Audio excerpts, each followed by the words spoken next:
Welcome to LiveDaf, your online Daf Yomi Shiur. Shalom, welcome back to today's Daf Yomi Shabbos Daf Lamed Daled on Daf Lamed Gimel Amud Beis, 5 lines from the bottom. Says the Gemara, Omar, Reb Shimon Bar Yochai said, this was after he experienced the nace where Hashem saved him from the Romans, and he lived through the years in the Ma'ara, in the cave where Hashem sustained him. So, as a result of this miraculous experience, he felt indebted. Omar, he said, Hoil v'srachesh nisa, since a nace has taken place, Eza, let me go iskin milsa, let me go contribute something to society. The Chsiv, as we find a precedent for this concept by Yaakov Avinu, after he returned, he was saved from Esav. It says, Vayavoy Yaakov Shalom Ir Shechem. So Yaakov arrived Shalom to the city of Shechem, and the pasuk concludes with the words Vayichanas Pnei Ir. Explains the Gemara. V'amar Rav, what does Shalom mean? Shalom begufay. He was intact, bodily intact, and he was cured from the injury that he sustained when he struggled with the Malach of Esav. So he was Shalom begufay. Hashem healed him. Shalom b'mamoinai. He was complete and intact with his money. Although he sent this grand gift to Esav, nevertheless Hashem compensated for it and he wasn't lacking anything. Shalom b'seirasai. He was intact with his Torah. His Torah was fully there. He didn't lose any Torah, although he endured all these travels and travails. So he had everything. He had all aspects. Body, money, and Torah. As the Maharsha says, this represents 3 different aspects of a person. Vayichanas pnei ir. The person includes, he encamped in front of the city. And the Gemara uses as a drasha, Vayichan ad lashon chen. He did an act of kindness. He granted something for the city. He contributed something to society. What did he do? Amarav. Matzbei atikanam. He established a coin which featured the image of the city on it. And by doing so, he enhanced the prominence, the chashivas of the city. Ushmul amashvakim tikkun lehem. He established marketplaces. Rabbi Yochanan Merchatzois tikkun lehem. Bathhouses. So here too, Reb Shimon Bar Yochai wanted to contribute something to society. And as Ben Yoyada explains, what was his motive here? He says, we learned earlier in the Gemara, Daf Lamed Beis, that when a nace occurs to somebody, they deduct some of his merits. So Shimon Bar Yochai said, let me go and contribute something. Let me do an act of kindness without expecting anything in return. A matnas chinam. And hopefully midah keneged midah, measure for measure, Hashem will consider the nace that he did for me as a matnas chinam, an act of kindness without expecting, so to speak, anything in return, without having to need to deduct any of my merits. So he announced to the people there, he said, Omar, Ika Milsa de Bedetkun, is anything here that needs to be remedied and fixed? Omar, actually there is. Ika Duchti, there's a place, the Isbeis Havek Tumah, which has a Tumah which is uncertain. It is uncertain where and what the Tumah there is, and therefore the Kohanim can't pass through that area. That was a thoroughfare, a main street, and the Kohanim need to walk around it. There's a concern about the presence of a mace there. They don't know where the grave is. So this area contains Safek Tumah. V'islu tsar l'Kohanim lakufi, and the Kohanim have to be inconvenienced by needing to go around that area. So that's something which we can use a remedy for.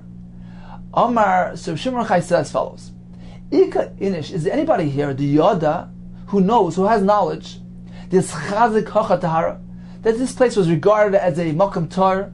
Rashi explains, they treated it as a tar place, meaning it wasn't established as a beis hakvaros, and therefore even if a grave will be discovered, it may be exhumed because it's not an established beis hakvaros, it's not a beis hakvaros gomer.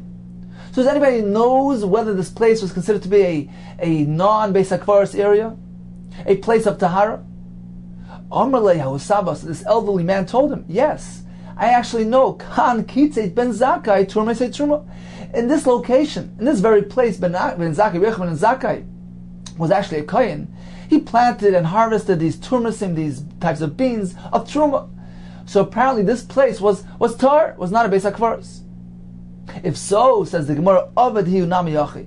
he too followed in a similar manner. He spread the turmusim, these beans there, and Rashi explains when he spread those beans there, a miracle occurred, and the mace, the grave, the mace that was buried there, it actually rose up. It was a mace. It rose up close up to the surface, and what happened was that the earth right above this caver loosened up, and he was able to determine where exactly the mace, where exactly the grave was located, and by doing so, he pinpointed the tumah and was matar the rest of the area. He also spread some beans there. It's not clear why he chose to spread beans. Some explain he did so to evoke the schus of the tzaddik Recham Zakai, so that we can determine where the tumah is. Tosfos actually learns a little bit differently, that Avadihu Namiyacha doesn't mean he spread beans there. Rather, Tosfos brings from Ben Tam, it simply is referring to the parallel between Reb Shimon Yochai's activity and Yaakov Avinu's activity. They both were masakin something and contributed something positive for the population. So Avad Iyu Namiyacha means he followed Yaakov Avinu's lead to remedy and to contribute something for the population. So in any case, a nace occurred, and the caver, the mace, rose to close to the surface, and as a result of that, Kol Heichad Avakashi, he noticed whichever earth was hard and solid, that was indicative of no mace there, Tahari, so he was matar that area. However, the location which seemed to be loose, Tzaine, he marked it, considered it to be the place of the tumah. Apparently the mace was right underneath it, that's why it was loose, and now they knew exactly where the mace was, and the Kohanim didn't have to avoid this entire area. So this was his tikkun, his positive contribution to benefit the society.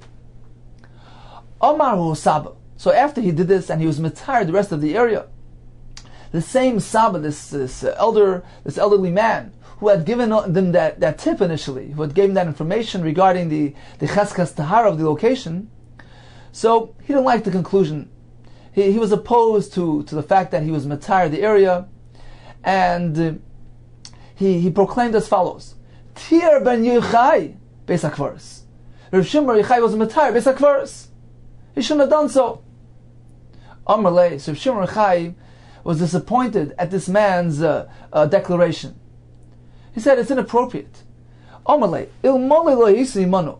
If you would not have joined us in our discussion, in our deliberations, even if you had joined us, but you had not concluded, you had not taken part in the head count, which ended up concluding that the rest of the year was tar. If not for that, fine, you're entitled to your opposition.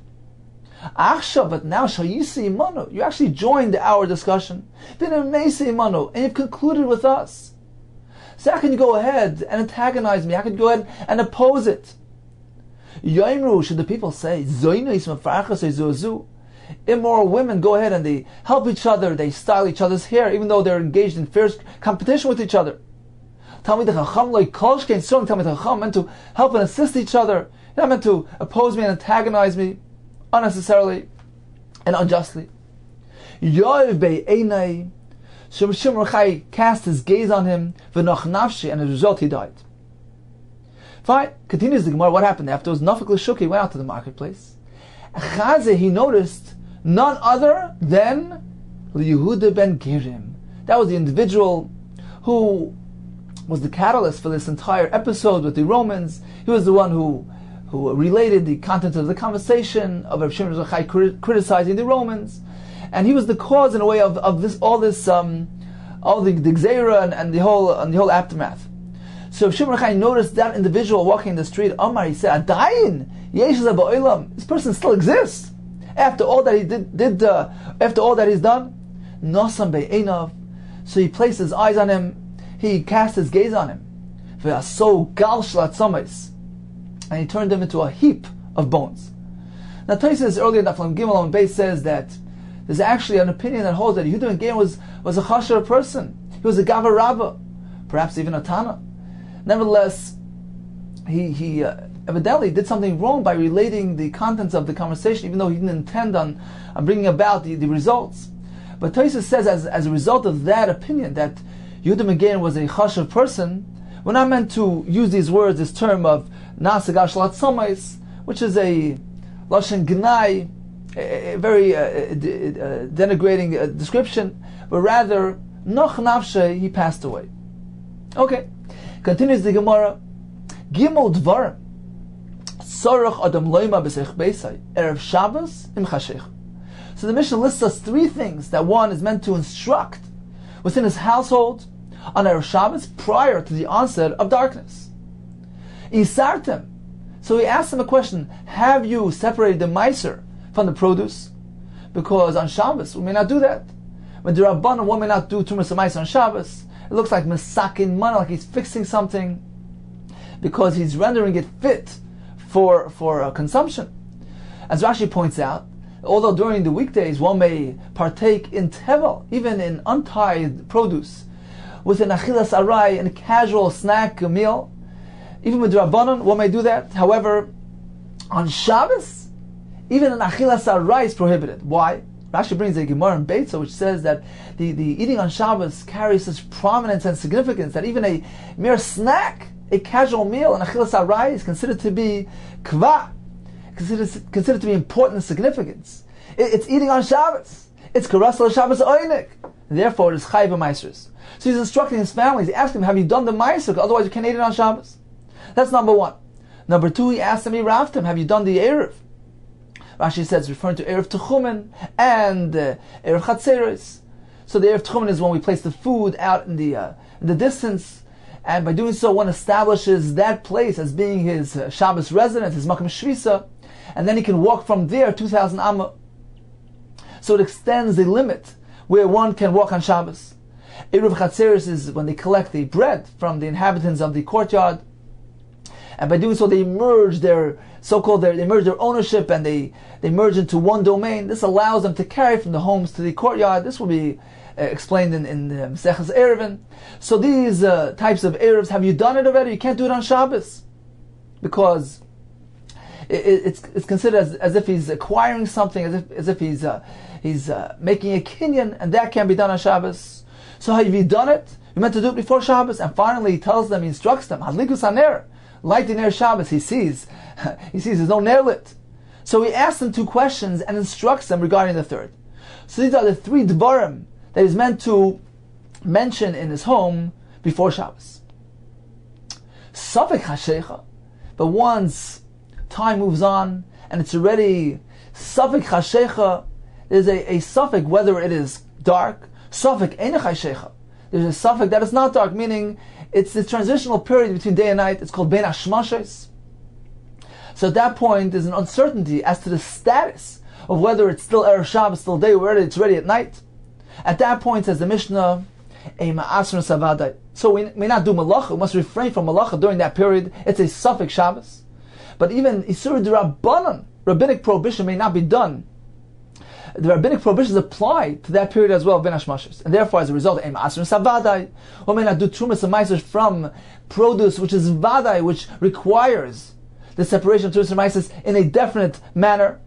Vadai, he may not immerse the kli in the mikveh, because these two things are considered to be like a tikkun mana, like he's fixing something, and it's not mutar on Shabbos, and therefore on ben hashmashes as well it's asur.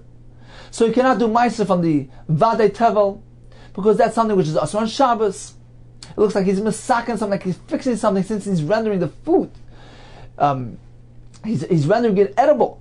Same thing regarding tefillas kelim. He may not be toivele kliyatz tamei, because he's rendering the kli fit for use. It's niraka mesaken kli. It looks like a malacha. So that can't be done even ben hashmashes. And certainly a true malacha d'oraisa, that he can't do as well. So that's regarding ben hashmashes. The Mishnah concludes, Aval, however, even during ben hashmashes, some things are permitted. Some things that ordinarily would be asur midrabanan, but during ben hashmashes, since it's not yet Shabbos, these things are mutar. Ma'asr nasat d'mai, you may do ma'aser from d'mai, which is produce, which was bought from a Amaretz, somebody unlearned, and there's an uncertainty as to the status of this produce, or whether or not Maisa was removed. Why can he do this ben hashmashes? Rashi says, because it's only a chumrah, it's a stringency, since really Roiv, the majority of Amaretz, do perform Tumas and Maisris. So it's only a chumrah, and therefore it can be done during ben hashmashes. Arvin, he may establish an erev. He can wrap and insulate the hot food. For instance, the pot that contains the hot food, he may insulate it at that point in time during Ben Hashmashes. Even though the Gemara later explained that on Shabbos itself he can't do that, but Ben Hashmashes he may do it, and the Gemara will explain the reason for this. So in summary, there are three things that must be done while it's still definitely day. The Meiser on produce, which definitely requires the Tevel Vadai, a Ravtem, Erev, and lighting the candle. At the point of Ben Hashmashes, he may not remove the Meiser from Vadai, he may not immerse Kalim in a mikveh, and certainly cannot kindle the Ner. But what may he do during Ben Hashmashes? He can do Meiser from Demai, which is only a Chumrah. He can do Erev, and he can wrap the hot food. Continues the Gemara, Manahan Amili. Where do we find a source for these three things that are discussed in the home before Shabbos? Omar Shuman Levi, Omakra. V'yodat kisholim alich. So you should know that your oil, your tent, is peaceful. This refers to Ner Shabbos, which brings peace and harmony. A lit home. Rabbi Chanal says, when you have oir, it enhances the peace and harmony in the home. So this is the first portion of the pasuk. You should know that there's shalom, there's peace in your tent. So one is meant to make sure that there's Ner Shabbos. The pasuk continues, so you're meant to instruct, you're meant to instruct your abode, referring to the union of Erev. You're meant to make sure that your abode is in order. And don't come to sin, referring to eating produce, which the Trumas and Mises were not removed from. So this includes all three concepts, explains the Rush. Okay, so he's meant to instruct them, remind them regarding all these three things. Continues the Gemara. Barafuna. Afagav damar Rabbanan. Shloisha dvarim tzorach adam leimar. Although the Rabbanan instructed him to mention these three things, however, make sure, be careful. Tzorach lememrina b'nichusa. He's meant to say gently, so that the members of his household accept his words when they are uttered with gentleness and sensitivity, and rather than with anger, irritation, and terseness, which will lead them to reject his instructions. Amar Bashi, I haven't actually heard this advice of Rabbi Rav Huna. However, I followed according to this concept, misvara, on my own. Continues the Gemara. Let's go back to the Mishnah. The Mishnah begins by telling us that there are three things he's meant to mention. Isartem, Eiravtem, have you implemented the Erev? So apparently Erev is meant to be done prior to Ben Hashmashes. It can be done once Ben Hashmashes arrives. But in the latter part of the Mishnah, we conclude the Mishnah by saying that even during Ben Hashmashes, what can we do? Ma'asr satmai, Arvin. He may establish the Erev. This seems to be a contradiction. It says in Hogu Kasha, it's inherently difficult. First you say, Amrish Shlosh Dvarim, Tzorach Adam Loimar, B'zech Beise, Erev Shabbos, Imcha Sheikha. Apparently it's meant to be done before darkness. Imcha Sheikha in, prior to nightfall. Safik Chasheikha. Safik Ein Chasheikha. Once this Safik period arrives, once twilight arrives, Loi, he may not do these things any longer. He may not make the Erev. V'hadar Tani, however, at the conclusion of the Mishnah, you go and say, Safik Chasheikha, Safik Ein Chasheikha, during this Ben Hashmashes, this twilight zone, Ma'arev, you can make the Erev. So how does this work? It says the Gemara, Siman, the Gufya, Zimra, Tzifra, B'chava, the Milsa. And Farshim say this is a remez. This is an indication of the the various memories, the various teachings in the name of Rab Abba, Omar Fri Ashi, Omar Rav, which are mentioned throughout the Masechas Shabbos. And here we're referring to the first one, which is Begufya, which is referring to the Hogufa Kasha. That Rab Abba, Omar Fri Ashi, Omar Rav is going to answer the Kasha, the Hogufa Kasha, as follows. Says the Gemara, Omar Rab Abba, Omar Fri Ashi, Omar Rav, Loi Kasha, it's not difficult. It depends what type of Erev. Let's remember there are two types of Erev that we're discussing here. Kan be'eruvei techumen, kan be'eruvei chatzeris. Regarding eruvei techumen, placing the food out in the open where he's going to establish and be koine shvisa, establish his Shabbos residence there. That is a true kinyan. Why? Explains Rashi, because the Rabbanan supported the concept of eruv techumen on a pasuk. So that's considered to be a more significant tikkun, more significant ma'aseh kinyan, and that cannot be done on Shabbos nor during Ben Hashmashis. So the first part of the Mishnah, Eravtem, have you done the Erev before the onset of Ben Hashmashis it's referring to? Which Erev? Erev Techumen. Kan, but the latter part of the Mishnah, which allows Erev to be done on Ben Hashmashis, is speaking about a less prominent form of Erev, a less significant type of Erev, Kan Be'eruv Chatzeris. This is the food that's collected in the Chatzar, where everybody joins together and they merge together. So this is not established based on a pasuk. So it's not really considered to be although they're merging together their ownership and their residence, their domain is being joined together, but it's not really a legal partnership, a legal acquisition. Therefore, it doesn't have the same significance as the kinyan shvisa of eruvei tchumen, and therefore this is not regarded as a true kinyan and can be done during Ben Hashmashis. So this explains the Mishnah. The first part of the Mishnah is speaking about Erev Techumen, which cannot be done during the twilight zone, and Erev Chatzeris, mentioned in the latter part of the Mishnah, can be done during Ben Hashmashis. Continues the Gemara of Amar Rava. Now we know that the various forms of Erev need to be activated at the first point, at the onset, the commencement of Shabbos. So the first point of night. So you must make sure that it's in place at that moment, because that's when it's going to be activated. If one places the Erev after the first point of night, after the onset of Shabbos, after Shabbos begins, it's too late. You must wait till next Shabbos. The Erev needs to be activated at the very first moment of Shabbos. If so, says the Gemara, let's take a look at the following scenario.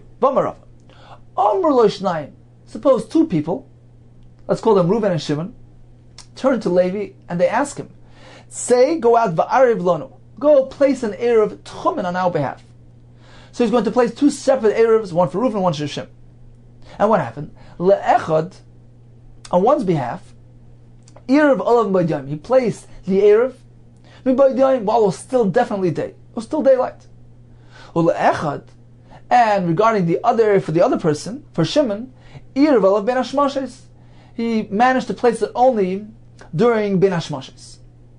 So what is the halacha? Says the Gemara, Zeh she'erev olav b'yom. One second, let's first hear some more details.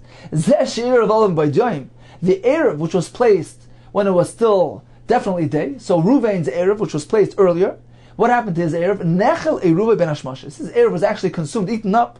Rashi says it was eaten by a Kelev or Adam.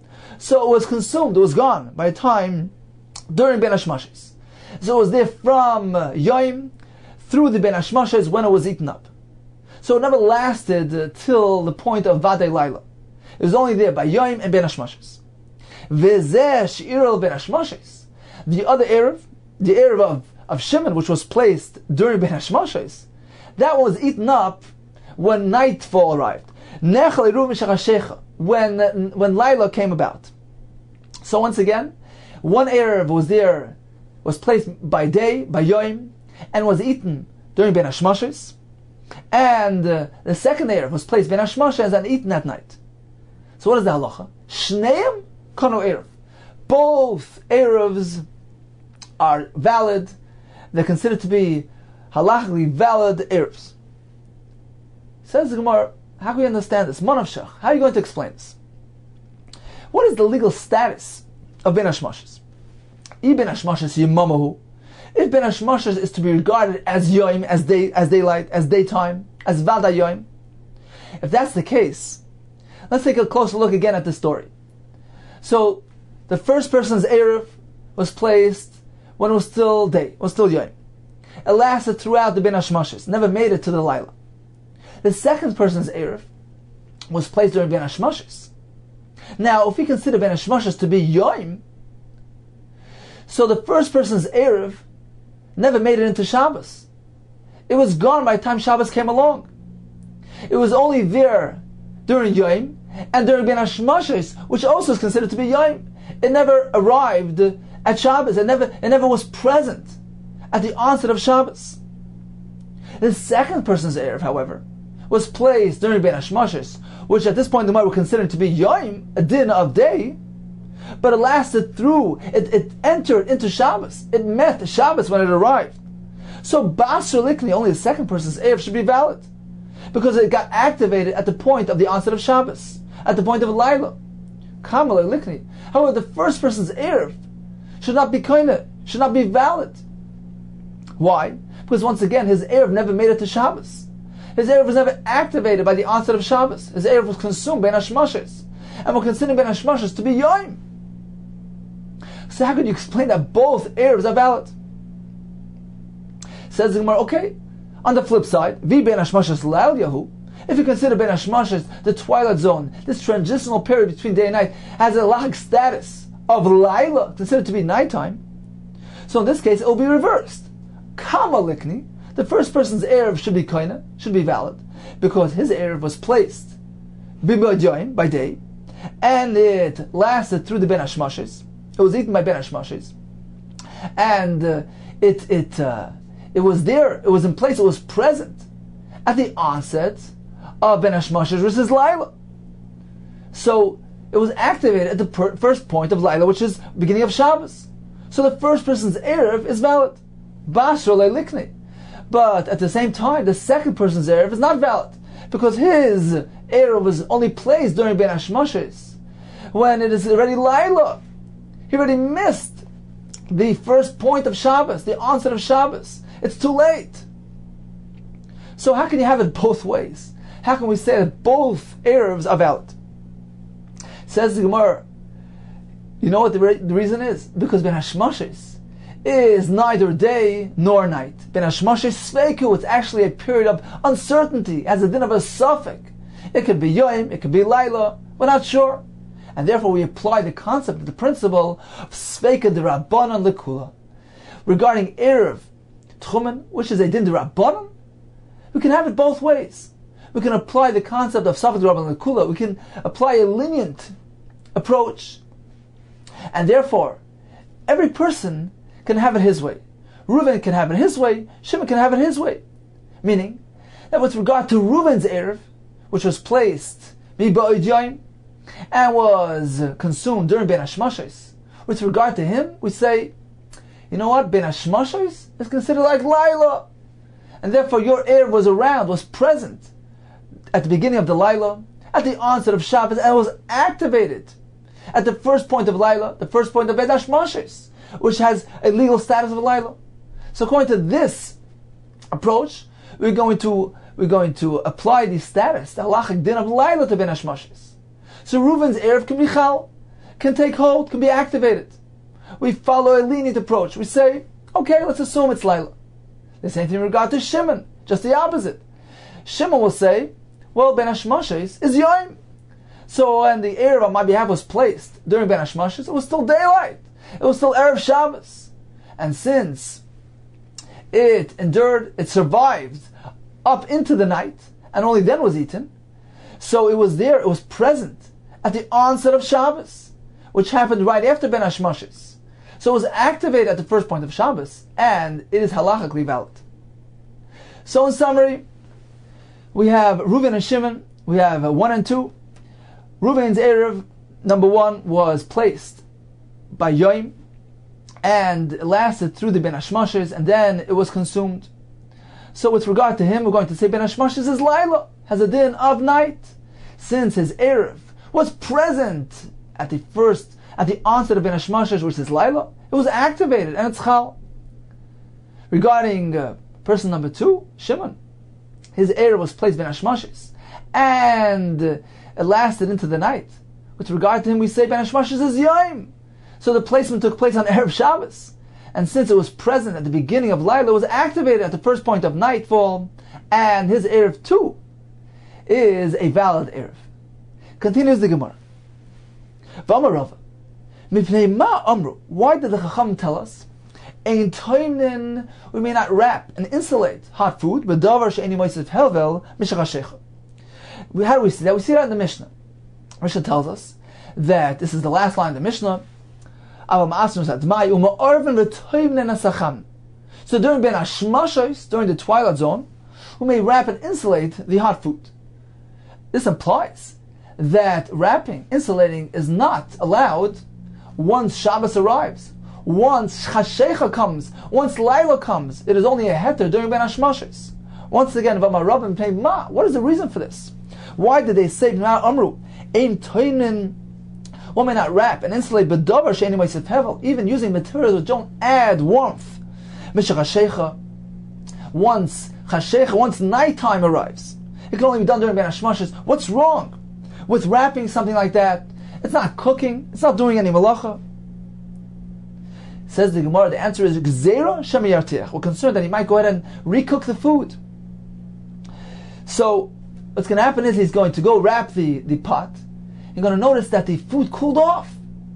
So he's going to first cook it up, to warm it up, and then go wrap it. Therefore, this is not mutter.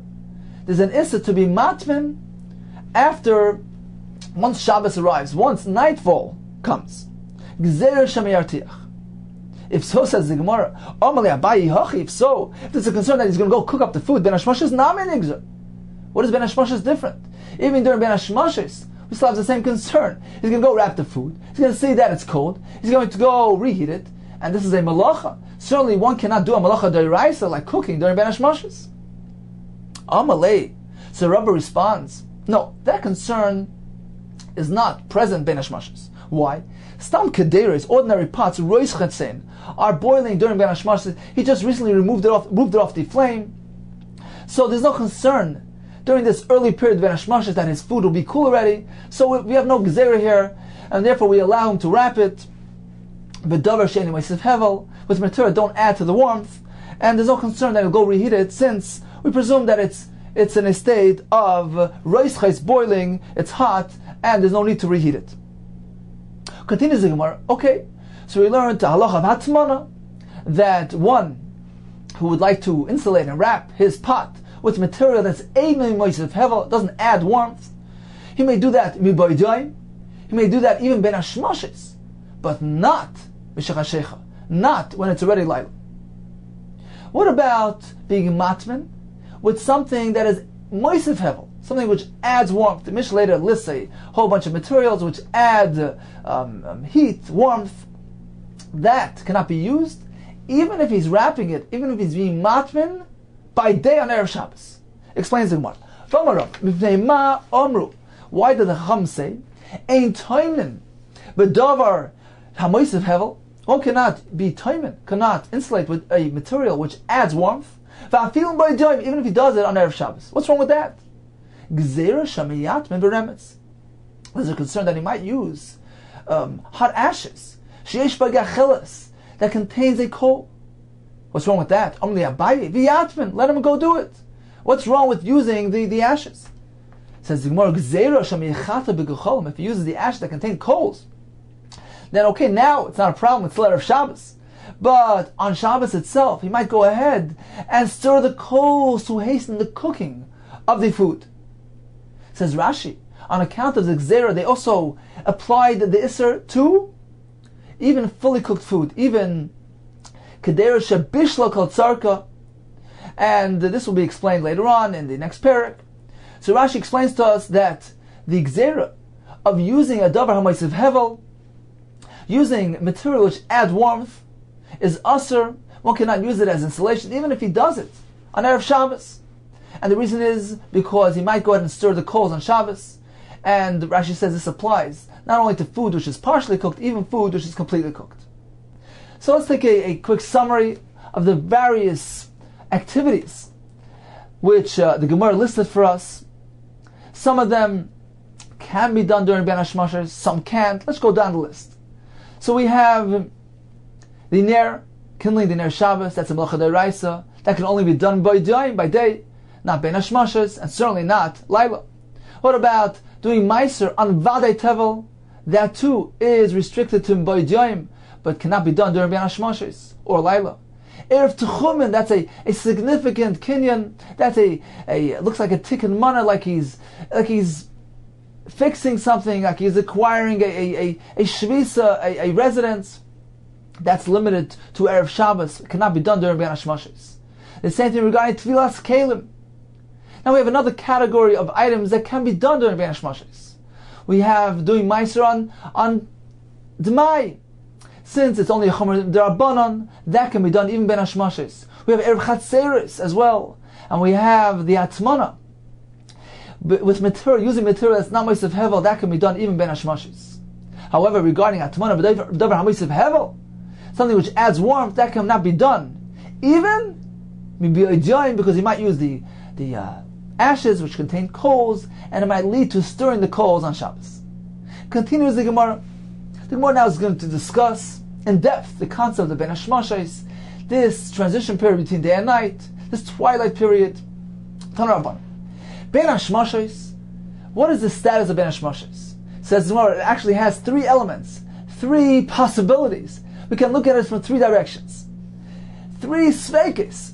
Safek min hayoyim min halayla. There's one possibility that Ben Hashmashos period is actually a combination, a combined period of day and night. Part of it, a portion of it belongs to the previous day, a portion of it belongs to the following night. That's one suffix. Suffix kul min hayom. There's another suffix which says, no, perhaps the whole Ben Hashmashos belongs to the previous day. There's a third possibility. Suffix kul min halayla. It belongs completely to the following night. So we have three angles here, three sveikis. There are three possibilities. What is the halachic status of Ben Hashmashos? Does it belong to the day? Does it belong already to night? Or is it a combination between the previous day and the following night? So a portion of it belongs to the day and a portion to the night. And as a result, says the Gemara, we apply to it the chaymer, the stringency of both days. Meaning we regard it also, perhaps, as being a portion of it belongs to the day and a portion to the following night. The Gemara soon will explain what is the halachic ramification of this. Says the Gemara, okay, so we have Ben Hashmashos down packed. We have three sveikas here. It can either be day, it can either be part of the night, or a combination of both. Now, what exactly is this period called Ben Hashmashos? Says the Gemara, Be'ezu Ben Hashmashos. It begins from sunset, and it extends up until Kozman Shepnei Mizrach Madimin, as long as the eastern horizon is still reddish. So the Mefarshim explained that the sun that sets on the Ma'ariv, on the western side, it radiates redness over to the eastern side as well, and as long as there's still some glow of redness there, that is the Pnei Mizrach Madimin described in the Gemara. So once again, from Shkias Achama up until when we still have some of the Pnei Mizrach, the eastern face of the horizon, still Ma'adim and still has some reddish glow. And Hichsev Atachten, Hichsev Elyon. And then we proceed to the point of Hichsev Atachten, when the lower portion of the eastern horizon blackens. Hichsev Elyon, but the upper portion has not yet blackened. So up until this point is Ben Hashmashos. But if we proceed further, and it all gets blackened, it gets completely darkened. So the entire eastern horizon, the upper portion, the upper portion becomes darkened, and becomes equated to the lower portion which is already dark. So it's completely dark. Zehu Laila. This is an indication of Laila. Completely dark, it's completely night. Divrei Rabbi Yehuda. So this is the opinion of Rabbi Yehuda describing the period of Ben Hashmashos. Rabbi Chemi Omer, we don't determine by reddish glows. Let me give you an exact time frame. So it begins from Shkias Achama, and it extends up until a certain time frame. The duration of Ben Hashmashos is from Shkia, and it extends for the time period as long as it takes for a person to walk half a mil. So the Mfarshim calculate this as follows. We know that a mil is 2,000 amma, and the Gemara tells us that a person has the ability to walk throughout the entire 12-hour period of a day. He can walk 40 mil. So 12 hours, which is 720 minutes, divided into 40, gives us the amount of 18 minutes per mil, according to some shittas. So how long does it take to walk a half a mil? That's 9 minutes. So that is the end zone of Rabbi Chemia. It begins from Shkia up until 9 minutes. That is Ben Hashmashis. Rabbi Yossi yet a third opinion. Ben Hashmashis terrifying. Ben Hashmashis is so short, like the batting of the eye, the eyelash. Not even closing the eye with effort, just letting it drop down, and kritzas ayin b'rifyan b'lei b'chaska, just the batting of an eyelash. So they're so short is the Ben Hashmashis. Zeh nichnas zeh yotzei. The night comes in and day goes out. You can't even determine, it's so short. There's no way to figure out whether it's night or day. So there's a third opinion. The Gemara later tells us that Rabbi Yossi's Ben Hashmashis is actually after the conclusion of Rabbi Yehuda's Ben Hashmashis. So you have three opinions regarding Ben Hashmashis: Rabbi Yehuda, Rabbi Nechemia, and Rabbi Yossi. Okay, says the Gemara, let's go back to the first description of the sfeikis contained therein. And one of the sfeikis was that Ben Hashmashis can be safek min hayoy umin halayla. It can belong to both. Part of it can belong to the previous day, and part of it to the following night. Says the Gemara, what is the halachic ramification of this possibility, of this option?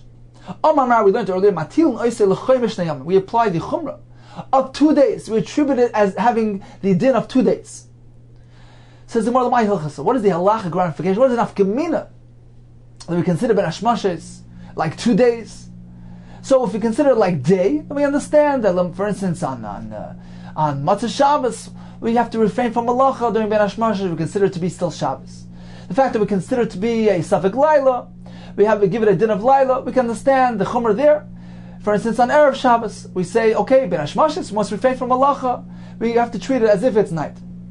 But this new concept of giving it a half and half status, it is partial day, partial night. What is the chumrah? What is the halachic application for this option? It's actually very pertinent with regard to tumah of a zav. Now we know that a zav who experiences a mission, he sees a re'iyah. So if there's only one re'iyah, only one emission, he's not tameh with tumah ziva. It is only if he has two re'iyahs, whether they took place on the same day, or one today, one tomorrow, it's irrelevant. He becomes a zav. He needs to count 7 clean days, but he does not yet need to bring a carbon. That only happens if he has 3 re'iyahs. If he sees 3 times, whether 3 in one day or 3 in 3 consecutive days, that is considered to be a zav who needs to bring a carbon. Says the Gemara, this wide gamut of possibilities, of options of sfeikas with regard to Ben Hashmashis, will have a wide-ranging effect on the status of a zav, as follows. Kedisnan, as we learned in the Mishnah.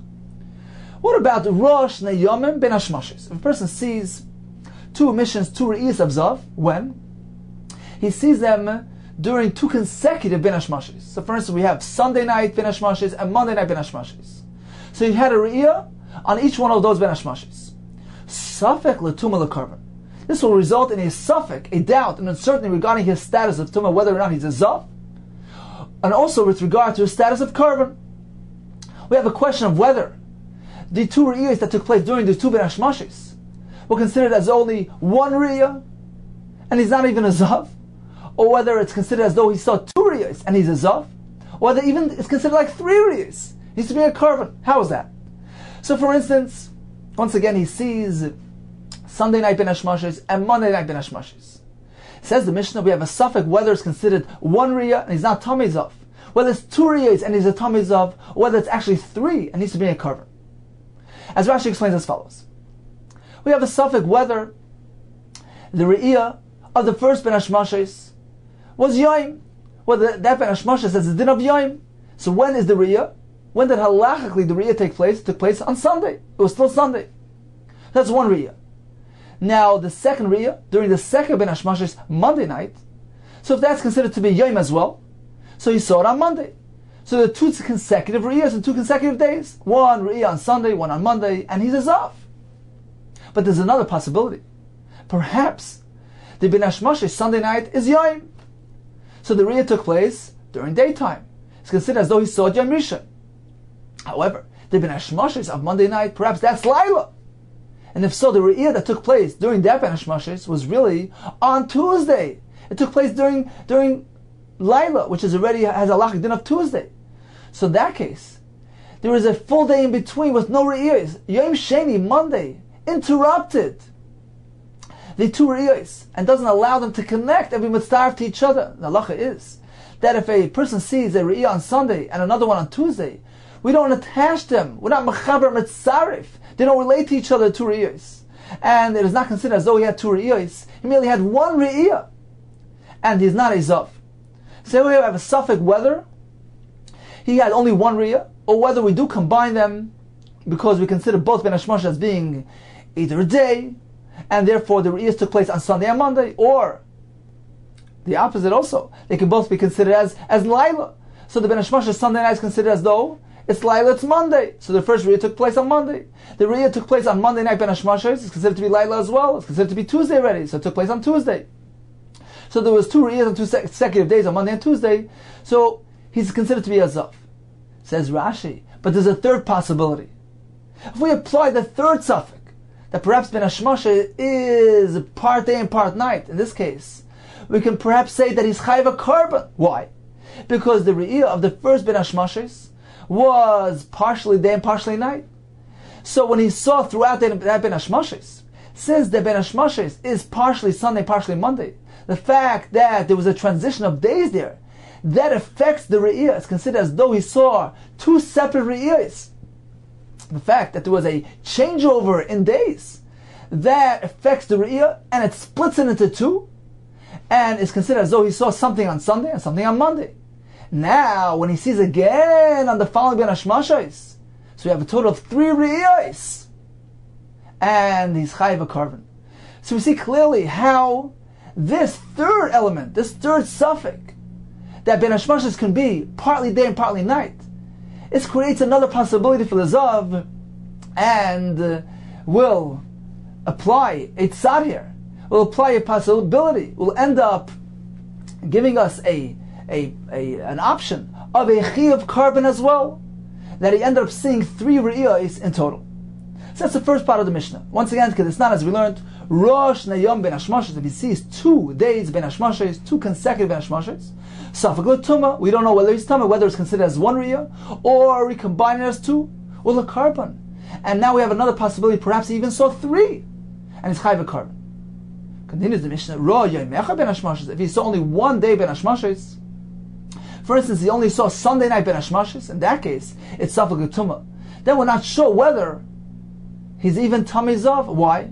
Because perhaps the Ben Hashmashas has a din of Yom, so he saw Sunday, it's only 1 Riyah. Perhaps has a din of Laila, so he saw Monday, it's only considered to be a Riyah of Monday. Perhaps the Ben Hashmashas is meant to be split into 2. A portion of it belongs to Sunday, a portion to Monday.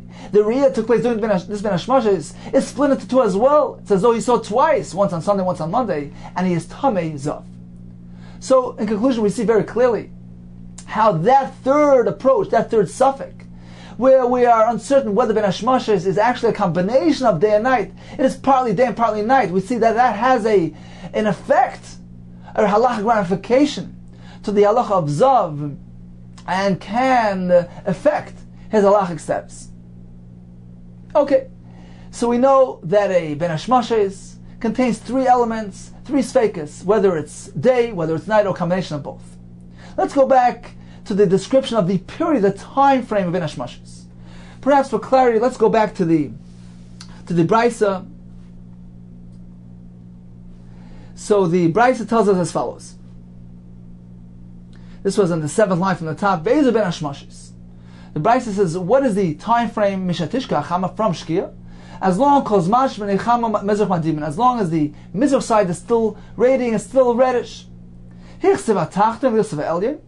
The bottom portion of the horizon darkens, and the top has not yet darkened. ben hashmashis. This is still ben hashmashis. Once the entire horizon becomes darkened, that's considered to be light. Let's go back to our Gemara. The Gemara is going to make a diuk, trying to analyze the wording of the Brisa. Haguf kasha, it seems to be inherently a kasha. First you say, Amr is Ezer ben hashmashis. What is the time frame? What is the time period of ben hashmashis? Mishatishka chama, from shkia, from sunset, calls mash from bezach madimon. As long as the entire eastern horizon is still reddish. So we imply from there, but if there's some darkening that takes place, then it's already past ben hashmashis.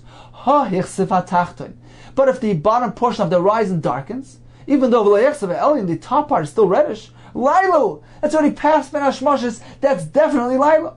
That's past ben hashmashis.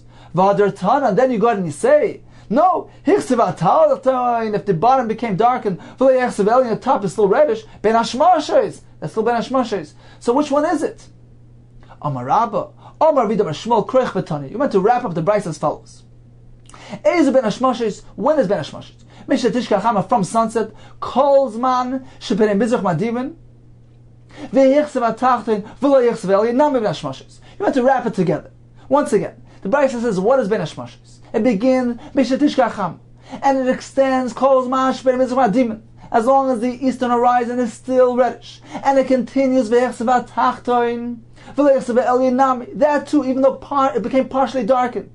The bottom part became darkened. But since the topper portion, the topper part of the horizon, is still reddish, that is too considered ben hashmashis, nami ben hashmashis. However, once you proceed further, and it gets completely darkened, that the elyon became darkened and it became equated and darkened like the bottom portion, that's already past ben hashmashis, that is Laila. So according to Rava, in the name of Rabbi Shmuel, ben hashmashis begins from shkia and extends up until and including the bottom portion of the eastern horizon became darkened. As long as there's some reddish there, some redness there, the elyon, the upper portion of the horizon is still red, it's still ben hashmashis. It is only when the entire horizon becomes completely darkened, then it has a din of vadei light. So it's a very long ben hashmashis. Rav Yosef, Amar Rabbi Shmuel, Rav Yosef, quoting Rabbi Shmuel, says, I'm going to explain the Brisa as follows. Ben hashmashis is a smaller time frame. This is what the Brisa means to say. Mishatishka chama, from shkia, calls man shepnei mizrach madimin. As long as the entire eastern horizon is still red, yoim, that's definitely day. That's not even ben hashmashis. Ben hashmashis only begins when it begins to darken. When the bottom portion of the horizon darkens, and the upper portion of the eastern horizon is still reddish, that is ben hashmashis. So it's a shorter time frame. Once it becomes completely dark, that the top portion becomes darkened, becomes equal to the bottom, it's all darkened, Laila, that is vadei Laila. So according to Rabbah, ben hashmashis is from shkia up and including when the bottom portion of the eastern horizon darkens. According to Rabbi Yosef, it only begins from that point. Once the bottom portion of the eastern horizon darkens, and it continues until it all darkens. Continues the Gemara, Tamayu. So Rabbah and Rabbi Yosef, who each one gave it a different interpretation of ben hashmashis, Rabbah a much longer one than Rabbi Yosef, not so much longer, slightly longer, they follow their respective opinions. The Itmar, as we learned, Shir ben hashmashis, how long is ben hashmashis? What is the time period? Shir ben hashmashis become Amar Rabbah, Amar Rabbi Shmuel, Shlosh chalkei mil, 3 portions of a mil. Says, well, what does it mean, 3 portions? My gimel chalkei mil. Ilema, if I say pal gimel, 3 halves. Maybe a mil of mechza. Why does he simply say 1.5 mil? Why does he say 3 portions? Ela tlasa tilsa mila, 3/3. Name a mil. Why does he just say a mil? Ela tlasa rive mil. He means 3/4 of a mil. That is the duration of ben hashmashis. It starts from shkia and lasts 3/4 of a mil. Rav Yosef Amar, Rabbi Shmuel, Rav Yosef maintains that it's a shorter time. Shnei chalkei mil, 2 portions of a mil. What does it mean, 2 portions of a mil? Shnei chalkei mil. What does it mean, 2 portions of a mil? Ilay mitrei pal gimel, 2 halves. Lay a mil. Let him merely say a mil. Why does he say 2 portions of a mil? Vela trei rive mil, 2/4. Lay mechatzi mil. Let him say a half. Ela trei tilse mil, 2/3 of a mil. So according to Rava, it's 3/4 of a mil. According to Rav Yosef, 2/3. So according to Rava, if a mil is 18 minutes, so it's 13.5 minutes past Shkia Sachama. According to Rav Yosef, 2/3 of a mil, which is 12 minutes. My binai, what is the difference What is the mathematical difference between the two? Ikebenayu palga de danka, a half of a 12th, meaning a half of a 6th, meaning there's a 12th. That is the difference between 3/4 and 2/3, because 3/4 is 9 portions of 12, and 2/3 are 8 portions of 12. So there's a 12th, which is the difference between one sheet and the other. So in summary, what is Ben Hashmashes? We have 3 sheetas in the Brisa. We have Rabbi Yehuda who tells us that it's from, he seems to be telling us, from Shkia up until something to do with the horizon. We have 2 explanations. Rabbah says it begins from Shkia and extends up until Hichsif Kuloi, up until and not including when the entire eastern horizon becomes blackened. We say this is 3/4 of a mil. According to Rav Yosef, it begins when the Tachtim becomes Hichsif, the lower portion of the eastern horizon becomes darkened, and it extends up until not including the whole horizon darkens, and that is merely 2/3 of a mil. Rabbi Nechemi told us it begins at Shkia and extends up until the point where a person can walk a half a mil, which is 9 minutes. Rabbi Yosef tells us it's a very, very small sliver of time. It's Karev Ayin, the bottom of an eyelash. So, time for a Chazorah on today's blot. We began with the story of Shimon Rechai, who contributed something to the civilization there, and he determined that the area was tar. He found the mace, he pinpointed it, he marked it, and this allowed the Kehanim to use that thoroughfare. We continued regarding the 3 things one is meant to instruct his family. He's meant to say it gently so they accept it from him, don't reject it out of resentment. We concluded that there are certain things that can be done Ben Hashmashes, and certain things that cannot be done Ben Hashmashes. For instance, lighting a candle, that cannot be done Ben Hashmashes. Taking Meiser from Vadei Tevel, Erev Tchumen, Tvilas Kelim. However, Meiser from Dmai, which is merely a Chumrah, Erev Chatzeris, which is not considered to be such a significant acquisition. Hatmana, wrapping food in an item which is not Meiser Hevel, that can be done Ben Hashmashes as well. However, wrapping food in Davar Meiser Hevel that adds warmth, that cannot be done even by Diyayim, because he might use the ashes which contains coals. He may come to stir the coals on Shabbos. The Gemara told us a story regarding 2 Erev Tchumen, where a person placed an Erev Mibaydaim, and it was eaten Ben Hashmashes. For the other person, he placed it Ben Hashmashes, and it was eaten by Laila. Both of them are valid. We go Lekula, we adopt a lenient approach regarding Erev Tchumen, which was merely Darbanan, with regard to the status of Ben Hashmashes. With regard to the first person we say Ben Hashmashes is Laila, and his Erev was present at the onset of Shabbos. It was there at the beginning of Laila and is activated. With regard to the other person we say Ben Hashmashes is Yom, it's considered to be daytime. And therefore, since he placed it during the day and it lasted until nighttime, it was activated at the beginning of the Laila. The Gemara told us that Ben Hashmashes contains 3 sfeikos. It's either completely Yom, it either has a din of Laila, or a combination of both. There's an afkamina for a Zav.